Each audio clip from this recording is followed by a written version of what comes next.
Tonight's conversation is going to focus on primary elections. So we're going to talk a little bit about what primary elections are, how to prepare for voting in primary elections, and then we will talk a little bit about some changes that we'll see in the voting process this year. So we'll go ahead and jump right in so that we hopefully have time for some questions at the end. Excuse me, y'all. So we have a little slideshow presentation. So I will get that shared, maybe. What did I do? Sorry, y'all. Get that shared with y'all real quick. All right. I don't. There we go. So good. They're seeing the whole thing. Good. Okay. If y'all can't see the slideshow, please shoot me a message. Let me know. All right. So what are primary elections? Primary elections are used to determine nominees for the Republican and Democratic parties in advance of the general election. So when you go vote in a primary election, you are selecting among members of the same political party when you're casting your vote. So you would vote for only Democrats or only Republicans. The two main parties are the only parties that actually hold primaries. Third parties generally tend to choose their nominees via convention if there are any third party candidates. So Texas has what's called a semi-closed primary. This means that you don't have to register with a political party. However, you have to indicate which party's primary you wish to vote in. And that decision is going to be binding for the entire election cycle. So if there are any runoff elections, runoff races, you can only vote in that runoff if you voted in the party's primary. And sometimes this distinction has some long-term consequences when you think about which primary you vote in and whether or not you can sign a petition later to let that candidate be on the nomination for the next primary. So sometimes that's why a lot of candidates will go out and get a lot of signatures, because sometimes the county will go through and see those names against the voting record to see in case you voted in a different primary. Right, for independent candidates, generally. Yes, exactly. So primaries are important for a lot of reasons. Kind of first and foremost with any election, gives voters a voice. In our democracy, we are a government by consent of the governed. So if we don't vote, we are not giving our consent to the government to work on our behalf. So that's kind of the biggest thing why we should vote in primary elections, because it's another way for our voice to be heard. It also helps to steer the direction of the political party. So primary elections generally tend to attract more partisan voters, really generally what we would consider to be strong partisans, people who are strongly identified with the Republican Party or the Democratic Party, for example. And that is how we tend to see more extreme candidates ending up on the ballot in the general election, because they tend to appeal more to those strong partisans. So improving voter participation in a primary election can also help to moderate outcomes. And you can see candidates that appeal more to kind of the middle of the political spectrum, if you will. Yeah, I mean, even if Texas were to have a high turnout in this primary, it would still appear that less than 20% of all registered voters actually voted in this primary. Kind of give you a sense about sometimes how little attention is given to these, but is important when you think about making those selections to get the best candidates in the general, like Kitty's saying. Yeah. And then finally, it helps to strengthen our democracy. This is an indication that you're engaged in the political process and you're ready to have your voice heard. It also ensures that our democracy truly represents the will of the people and gives us, in the end, a more vibrant and representative democracy as well. Dad. Great. No, I think in that case, it's good. The primary also, sometimes you might see down this ballot will include some statements by the party, which is almost a way for them to test out messaging later to go to those ideas. So, ahead of the party's convention and developing the party platform later on in the summer. So it's a mode of communication. All right. So in voting in the 2022 primary, there are lots of seats. There are always a lot of positions up for election in Texas, but here in Smith County or in this area, we have the Congressional District 1 seat is open. Louis Gohmert announced that he is running for Attorney General. So that leaves an open seat and a vacancy there. So there are quite a few candidates on the ballot for both the Republican and Democratic races for U.S. Congress District 1. The Texas House is up for re-election every 2 years. So your House member will be up for re-election.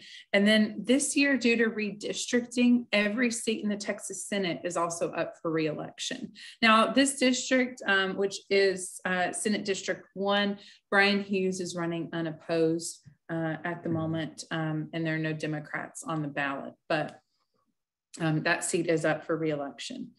State Board of Education District 9 is also on the ballot, though Kevin Ellis, who is our member on the State Board of Education, is running unopposed. There are also several county and local offices, as there always are. There are judicial seats, so 3 of 9 seats are up for re-election on the state Supreme Court and 3 of 9 seats on the Court of Criminal Appeals. And those are statewide elected positions, so everyone in the state votes for those positions. And then we have our 7 statewide seats. Would you like to talk a little bit about those races? Yeah, so we kind of think about it, all of your state executive officials, I mean, Texas has its plural executive, so we're going to elect the governor and lieutenant governor separately. But one of the things to recognize when you see your ballot for governor in either party, there are 8 candidates running for the nomination in both parties. So you have Governor Abbott is facing 7 challengers, and Beto O'Rourke is one of the 8 individuals that's running on the Democratic side. So it really opens up a couple opportunities for that. Both in this case, you know, I know Abbott and O'Rourke will draw some attention, but the idea is that just because those races may not appear as competitive, it doesn't mean there's not going to be some further down that ballot. I know in this case, you have the lieutenant governor's race on the Democratic side involves so then State Representative Michelle Beckley and Carla Braley and Mike Collier, who was the nominee last 4 years ago for lieutenant governor. But that's 3 people there who all have recognition in their own communities, a little bit separate and different. Whereas Lieutenant Governor Dan Patrick is running against 5 other individuals, I think, and they will have just maybe their areas of support, but typically right now, none of them have double-digit support among the Republican primary. Or wide name recognition. That's right. Yeah. But the Attorney General's race in both primaries is likely to be the most open. There is, in the Republican side, I think typically we talk about these as quality challengers, but it's rare that one incumbent receives 3 different challengers who all have high-level elected office. So Eva Guzman was a state Supreme Court justice, and she's running for Attorney General.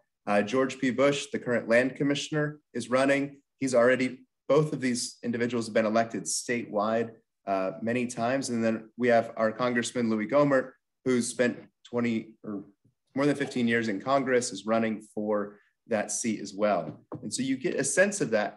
All these people have raised lots of money, have run lots of campaigns, and are going against the person who's been elected Attorney General twice.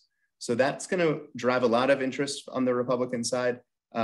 Whereas typically then you go down to the land commissioner is open because of George P. Bush. There are 2 options, or many options there, but I think ones that you might recognize through the news would be on the Republican side, Dawn Buckingham, who is a state senator, and so she's left her seat just north of Austin. And on the Democratic side is Jay Clayburgh. And a little trivia, does anyone know where he might have worked early in his life? given that he's from sorry, not Kingsville, and in that area. But yeah, so the thought is that Jay Clayburgh is identifying himself as a candidate running across the state, sorry, and focused on for his role in the King Ranch. And I think I did skip early. I made the George Bush pivot, but I will say the Democratic side for Attorney General identifies many candidates as well who all have independent name recognition in their areas and cities.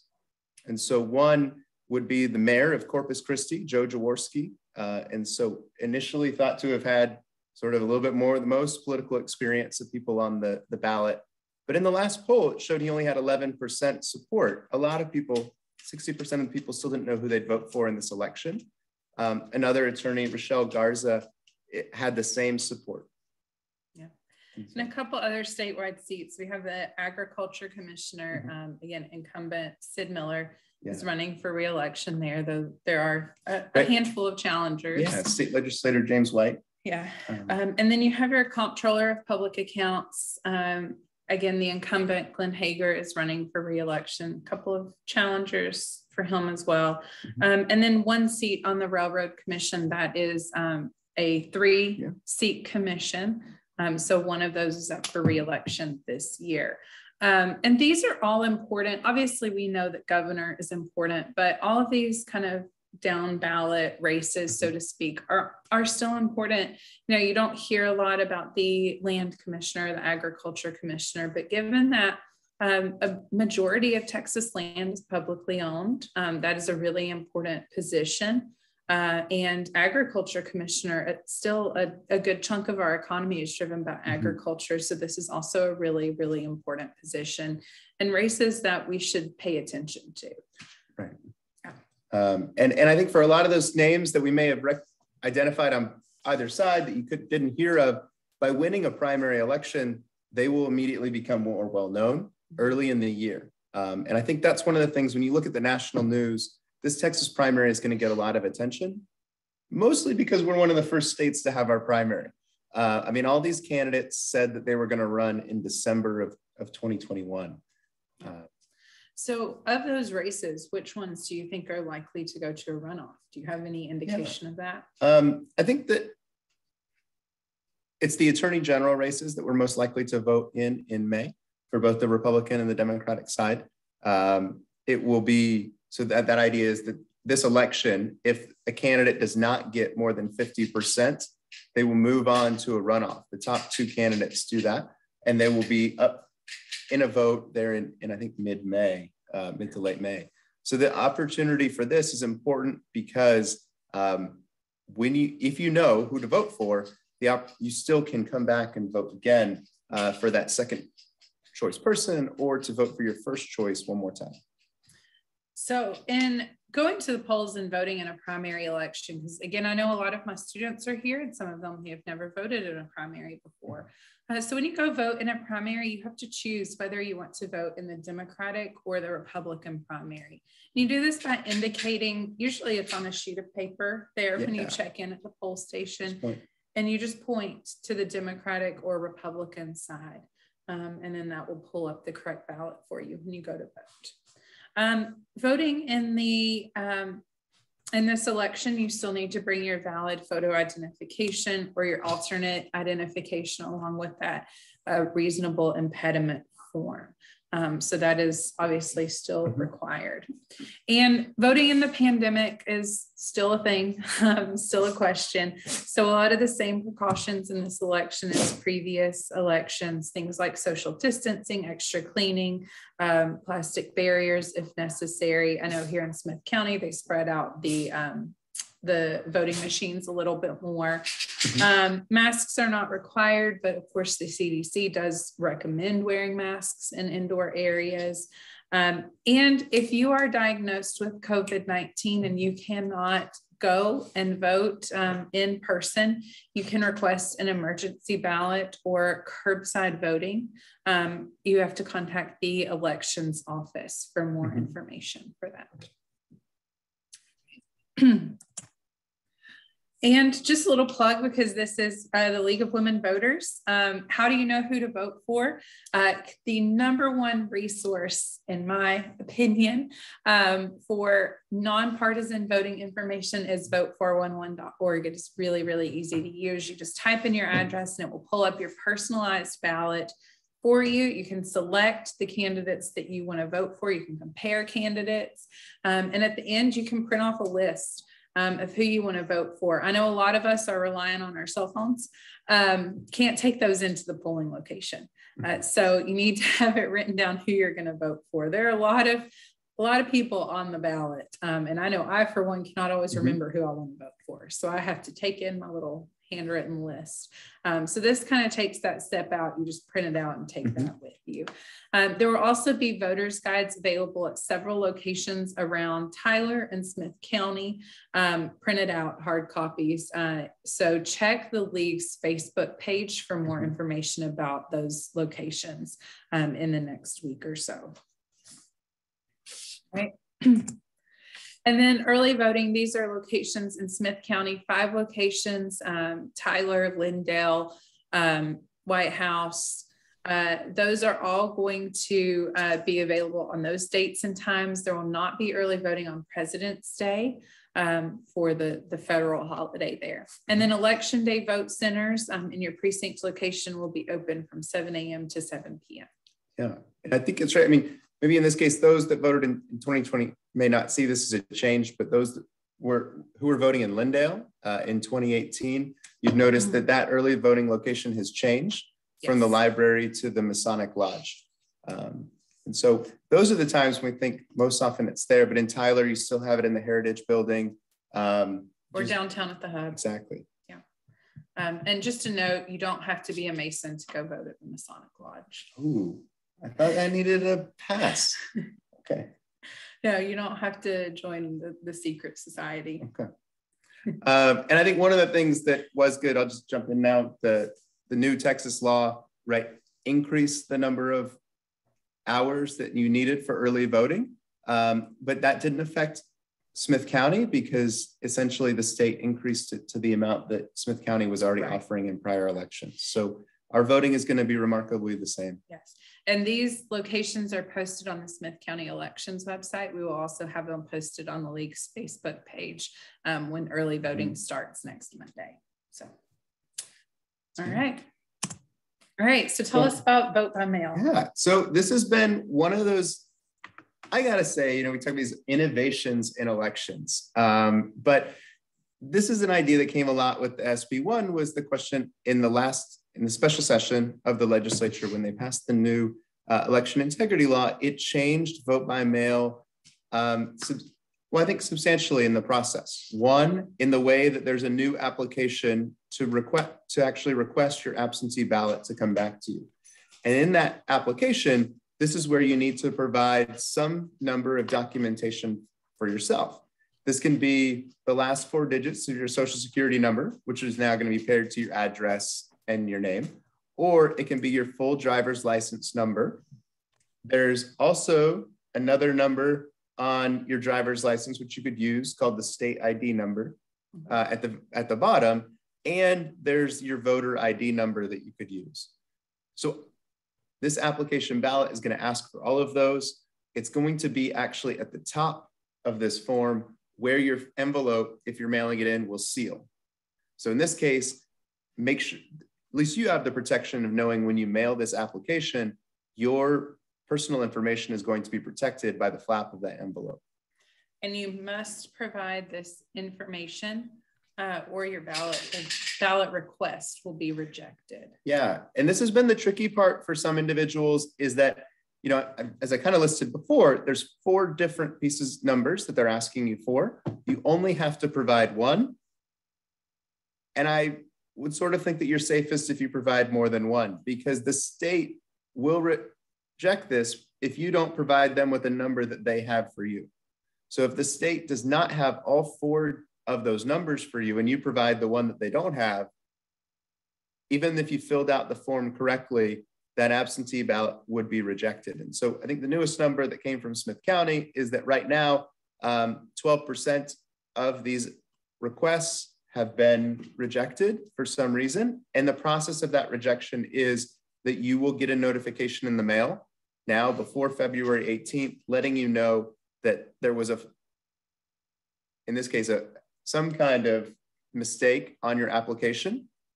And I'll be honest, I've made a mistake on my absentee ballot application before because I didn't check the box that I wasn't in prison. So that's one of the boxes you have to check, even if you didn't think it applied to you.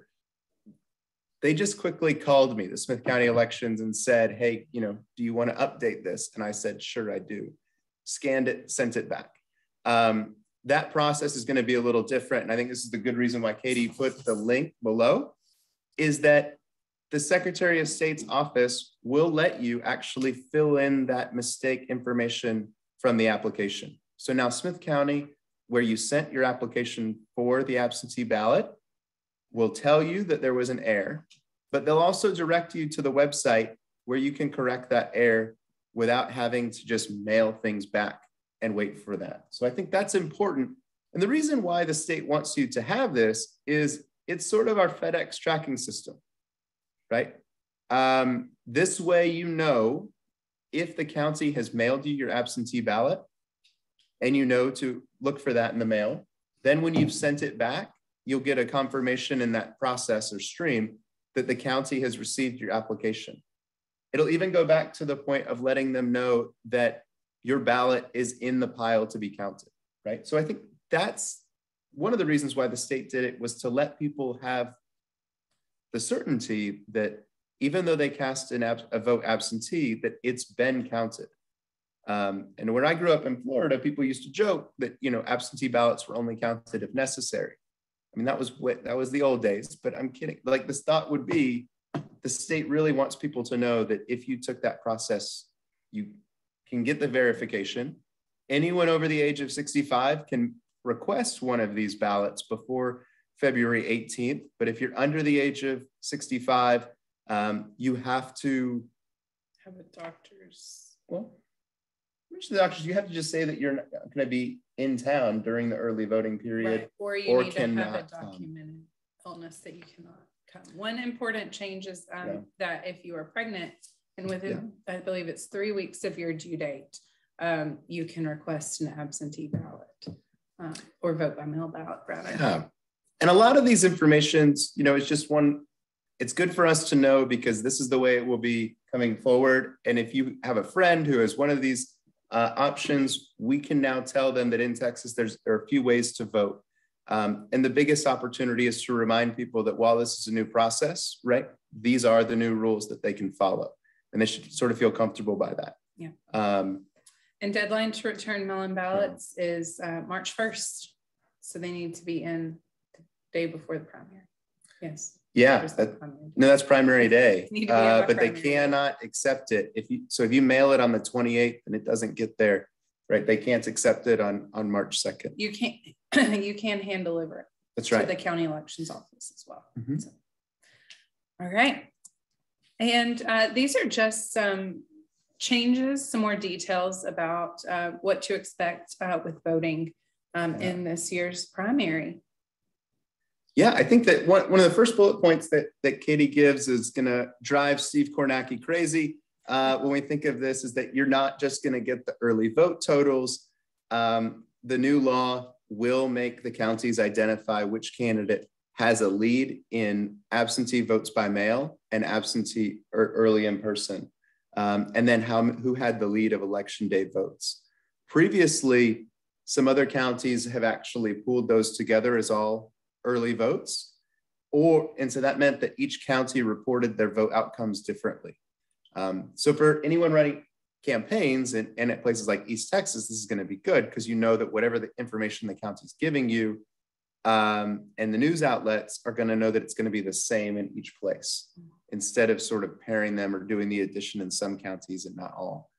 The other big difference here, which is, poll watchers, is the large conversation because that bill primarily changed aspects of absentee voting, which we talked about, but also most of its changes were about limiting what the election workers can do for you, right? So that was a lot of the things in Harris County, the idea was they thought, well, the best thing they could do is just send people the ballots, even though they weren't requested.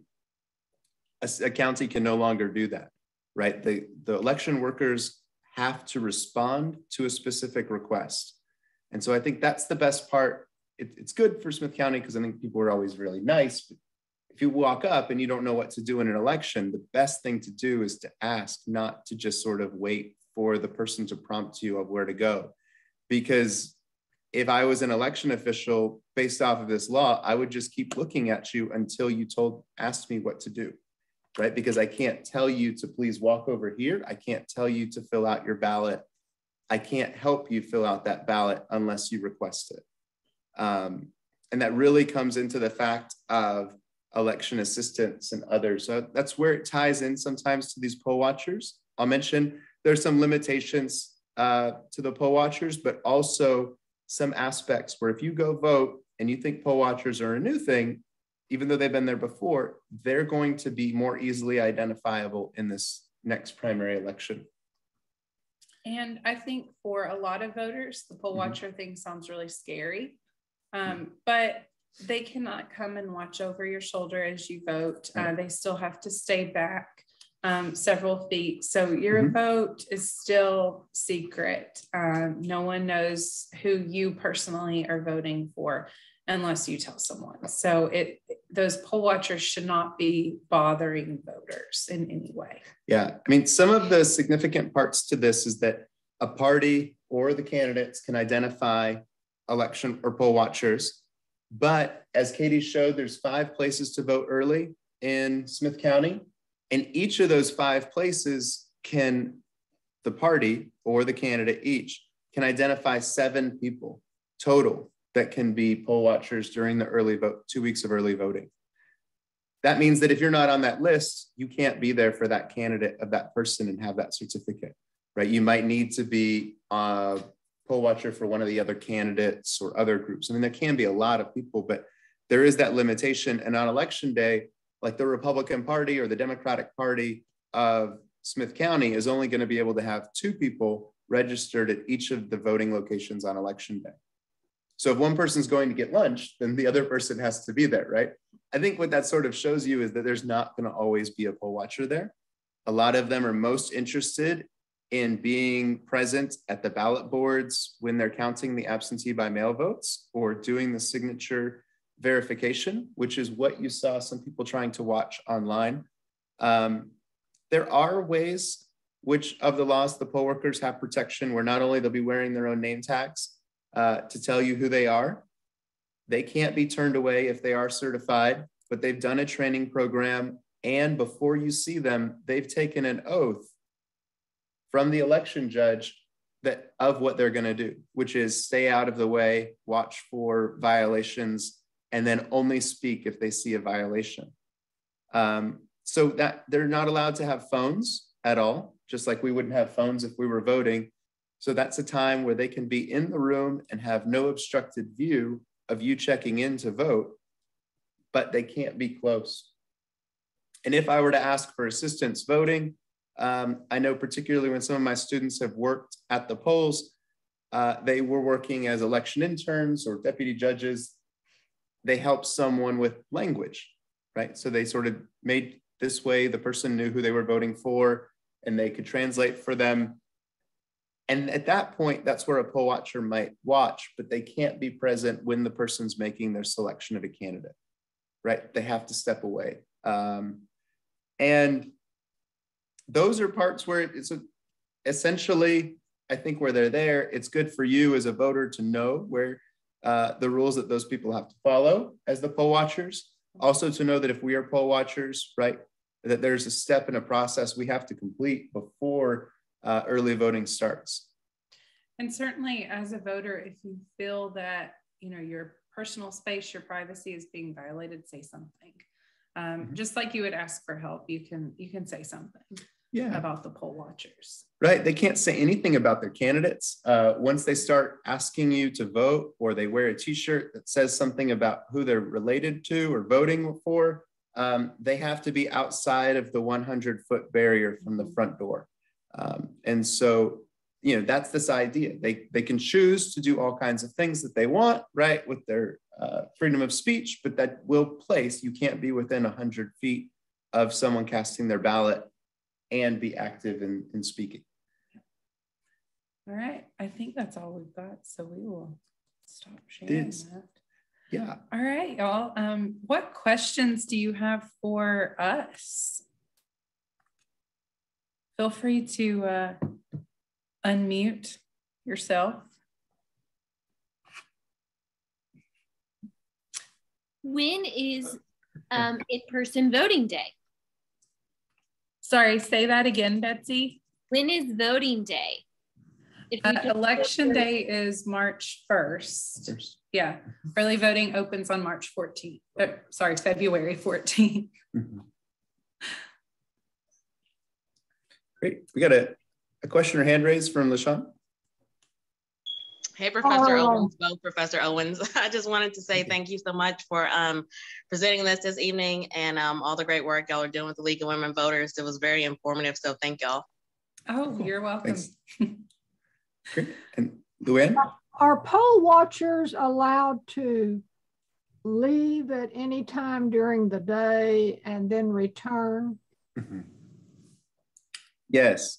Wasn't there a time when they couldn't do that?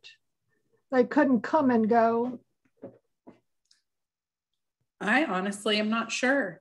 Yeah, I don't know. I mean, I think when I was reading the poll watcher handbook, I guess in preparation for this, there was a lot of parts where it said that they have to communicate with the election judge who's there and always be present. So they couldn't just necessarily come back, right? Yeah. It's sort of one of those, they need to sign out at the table, they need to sign in at the table again. But I feel like because any candidate, especially on the early voting side, is limited on how many poll watchers they can have, that it's not so much of a one-time ticket. They would have to be able to come back. Because it said that you can come in at the beginning of the day, you could leave, and you could come at the end of the day. Especially if someone wanted to poll watch, just opening up the machines and where they would be placed and kind of how they're set up. Yeah. Which is, I guess for us on one aspect, it's remarkable or nice to think about Smith County's new voting equipment because we have it's not even connected to an electrical outlet, right? It runs on a battery. This gives them the flexibility to set up the voting equipment wherever they want it to be. But also I remember they made that selection so that people wouldn't think there were as many wires going to the machines, that there'd be any tampering, right? I mean, they can use these machines also for early voting and election day. Tripping hazards. That's true. Yeah. I would trip over the cord. Thank you. Do you have any other questions? Yes, I have a question. Yes. I heard you say, I want to make sure I heard you say it. I understood you correctly, that when a poll watcher really can't watch what the person is voting for, correct? Correct. Right. Yeah. So like if I were a poll watcher, I could not stand behind Mark and watch him actually voting. That's a violation of the voters' rights and privacies. Yeah. Right. But I've been told, like, if an election worker, say, is helping the person and the poll watcher checks that person's, I guess, their ballot, can they do that to make sure that the election worker has marked their ballot correctly? That would be still a no. It was written clearly, I think, in the part of the law. If you're assisting someone to vote, the poll watcher can watch your initial interactions.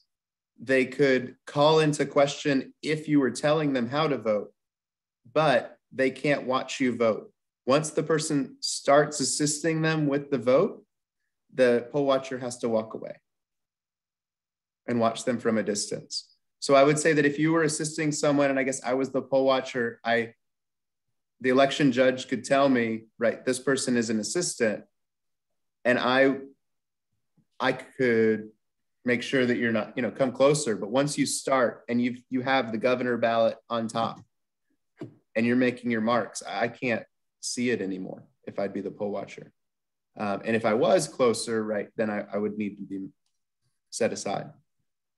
Okay, thank you for that clarification, and y'all doing such a good job of providing such great information. It's good. I mean, it reminds me one topic, which is of the new law, and I'd say that poll watchers that might be the most to the letter of the law will point to is, because Yolanda mentioned on assistance. And there's one of the reasons why the poll watcher will watch the assistance is that there's a new form that you have to fill out if you assist a person voting.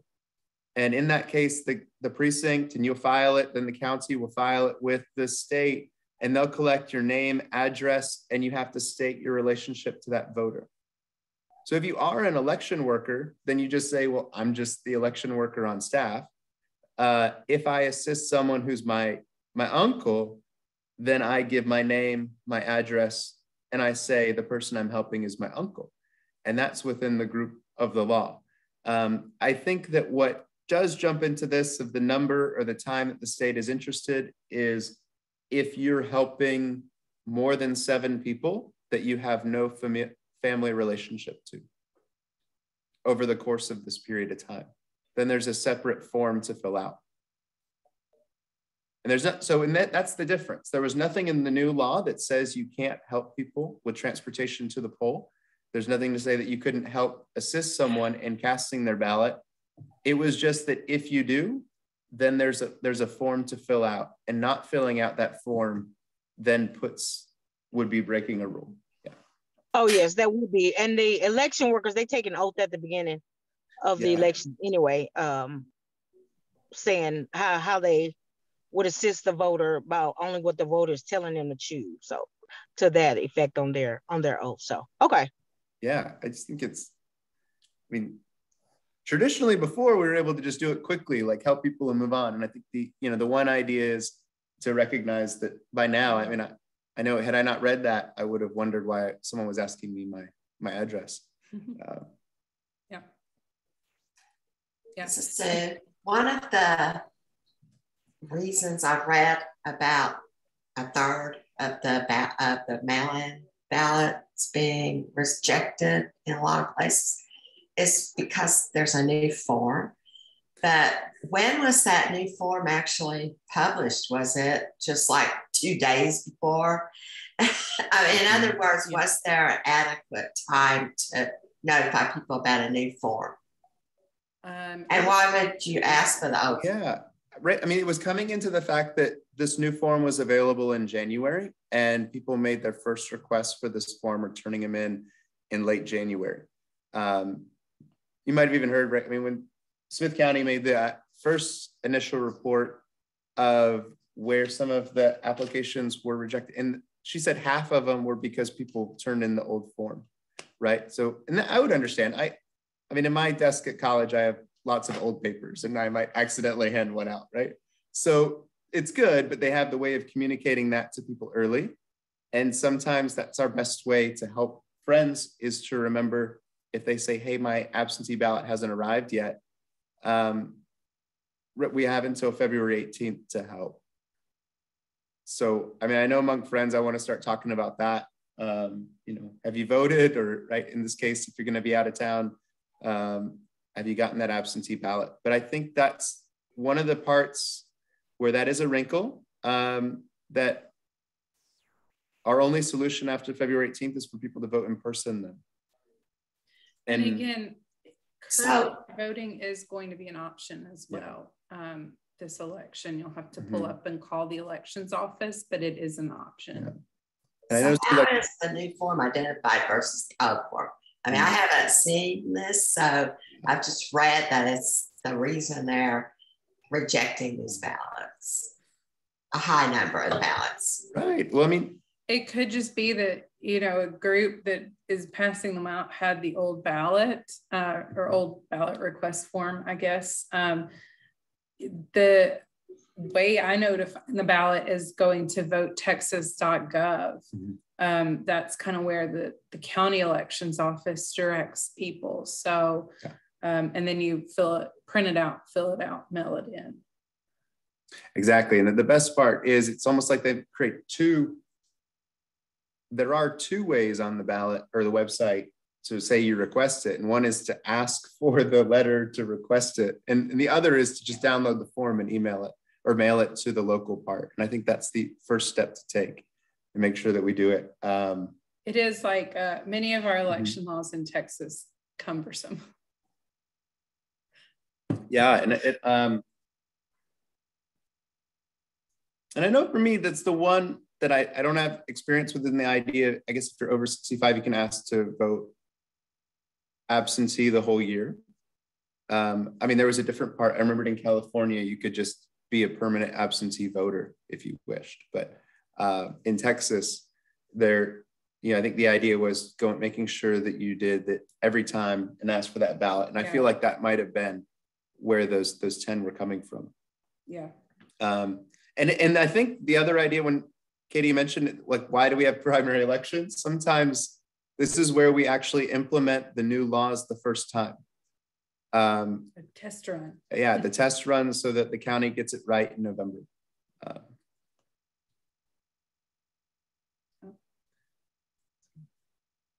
Do we have any other questions? Yeah, I have a question. As a first-time voter, like, how, like, I'm kind of nervous about like just walking into a polling place. Like, what can I do to like understand how to vote and like use the machine and everything? Like, just talk to a worker there, or? Yeah, that's a great question. I believe there's a resource on the Smith County Elections website that'll kind of talk you through how to use the machine. But you can ask an elections worker, a poll worker for help if you're having difficulty with the machine. But, you just go in, follow the signs, make sure you have your ID, and it's a fairly straightforward process to get set up. Someone will help you. There's a piece of paper here in Smith County that you insert into the machine, and someone will help you do that. If you ask them to, and then they'll help you insert your ballot into the ballot box also. Yeah, I mean, totally. To give you a sense about the first time voting, even when I go vote, the person walks me to the ballot machine and they load the piece of paper for me. And then I just make my selections by pressing the button once they've left. Yeah. And it prints it out afterwards. And then they walk me to the next place. Yeah. And if you're nervous about it, I would also recommend going during early voting because it's often a lot less crowded. And so you don't have to, feel like you're rushed or pressured or anything. And elections workers will have a little bit more time to help you if you need it. But don't be afraid to ask for help. Definitely. Thank you. Yeah. And of course, if you need help figuring out who to vote for, highly recommend vote411.org. It really is an excellent resource.